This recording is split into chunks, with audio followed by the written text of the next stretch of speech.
to a cooking show with John. This is the first episode of the series, so what we're going to be doing is different recipes, and I'm going to be showing you step by step how to do them, hopefully in a way that means that you can do them at home, even if you're not very good at cooking. And today, what we're going to be making is butternut squash soup. Now, this recipe is honestly very easy to do. It's quite quick, and to be honest, it's quite cheap as well. If you're a student, this is a brilliant thing. It won't take you very long, and it will get you through whatever miserable exam season you're in the midst of. Now, to make it, you're going to need 1 butternut squash, some sunflower oil, 1 green onion, 3 cloves of garlic, 1 litre of vegetable stock, I'm just using Knorr's, and some salt and pepper. And the first thing we're going to be doing is cutting our butternut squash.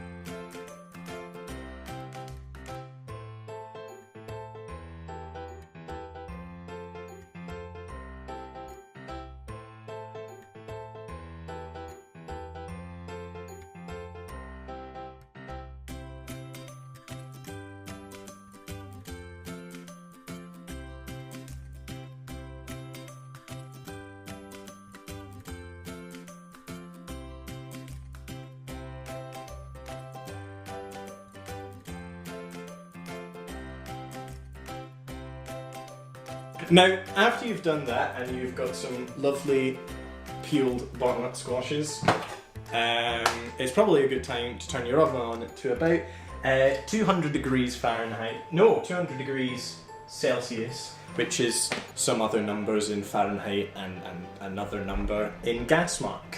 And then get a big roasting tin, put your butternut squash in it, and just cover it in sunflower oil. Now what we're going to do is we're just going to take our bits of butternut squash and we're just going to fling them into our pan. They don't need to be really pretty in there, and then we're just going to take a bunch of sunflower oil and we're going to really just cover the butternut squash in sunflower oil. There's really going to be quite a lot of oil going into this dish. And we're just going to take it and we're going to put this into our oven.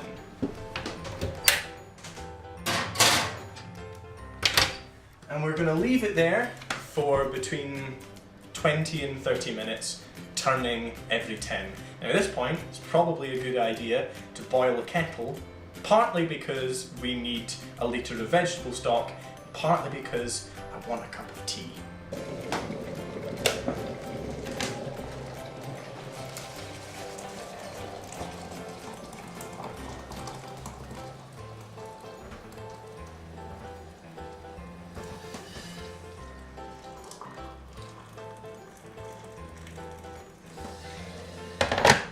Now that everything's cooking, it's probably a good time to chop your onions. I said a green onion at the start of the video. That just means one of these ones, and not red onion. It's a green onion. So just chop and peel it, slice it, dice it, whatever you want. So that afterwards we're going to sweat them in a pan after the butternut squash are all cooked. Now I am only just going to slice this onion. It doesn't matter. You can dice it. You can do whatever you want to. Slicing it's easier for me, because to be honest, what we're going to be doing later on in the recipe is we're going to be blending the whole thing together anyway, which means we're going to be just absolutely eviscerating the onion entirely. So it doesn't matter how you chop them here. I also forgot to say in the piece to camera, we're also going to be doing 3 cloves of garlic. This is where we do them. I'm going to be crushing them because I've got a garlic crusher. But if you don't, just peel the skin off of them and then chop them really finely. Now what we've got here is we've got a pan and we've just put in a little bit of oil. Sunflower oil again, because I want to make this recipe as unhealthy as possible apparently. And what we're going to do is we're just going to add our onions and garlic, and we're just going to start sweating them for a few minutes. And what that means is we're basically just going to start cooking them until they go translucent, stirring them constantly.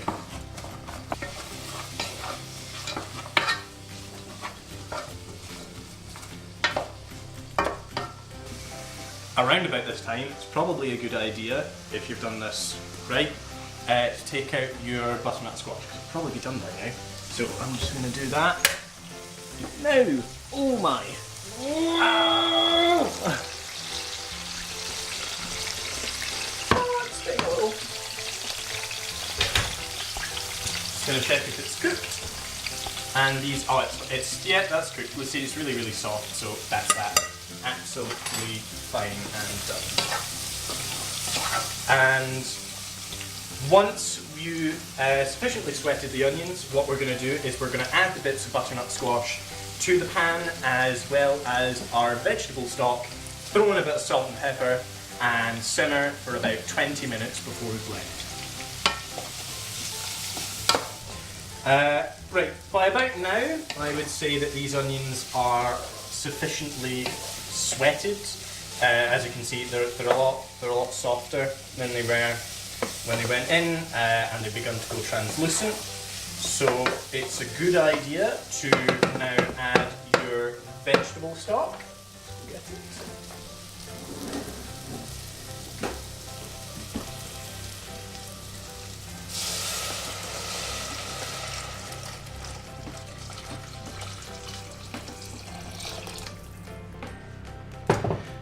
As well as our bits of butternut squash, which are all nice and soft. And what we're going to do is we're just going to sit this, keep it on a medium heat and let it simmer for another 10, 15, 20 minutes, whatever. I'm probably going to do this for about 20 just to let all those flavours steep and sort of mingle in amongst one another. And then we're going to blend it. Now, we've got our mixture here that's been simmering for about 15-20 minutes just to let all the flavours mingle. And now what we're going to do is I'm going to take my hand blender and I'm just going to blend the whole thing together. You don't really need to do this if you prefer like a chunky soup, or if you don't actually have a hand blender, then you can just get a spoon and kind of mash the butternut squash onto the side of the bowl. It's really, really soft right now, so it just breaks up anyway. But you just get your hand blender in amongst it and just start blending away.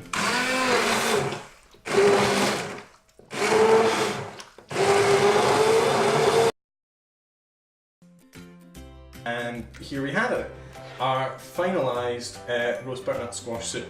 As you can see, it's all kind of come together, and it's still a little bit not chunky, but that's absolutely fine. However, how does it taste? Bloody boiling for one. Actually, that's really, really nice. The butternut squash works amazingly. You've kind of got the onions and the garlic and everything underneath it. The vegetable stock just brings it all together. This is lovely. It's really warm and filling and quite comforting. Actually, I want to keep eating this. Hold on, sorry. Yeah, that's really brilliant. I'm gonna have this for my tea tonight. So roast butternut squash soup. It's very quick, simple, and surprisingly cheap.